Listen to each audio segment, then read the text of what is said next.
pode. Não, Henrique. Pode parar de falar com a menina desse jeito.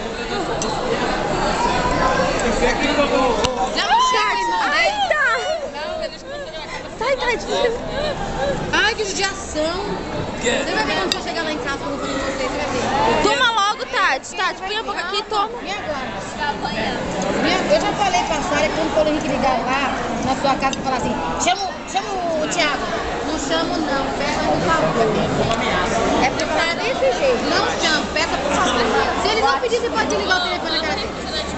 Vai fazer isso, eu vou te mandando. Duvido. É o que eu tô fazendo, filmando. Meu petista? Eu sou... Manda os meninos dar tchau pra câmera. Gente, dá tchau pra câmera.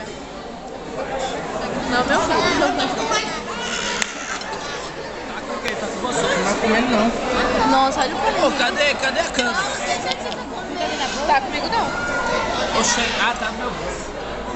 Eu parei. Paulo, acho que eu comparo com ele, minha filha, Vai ter neném, vai reclamar, cadê neném?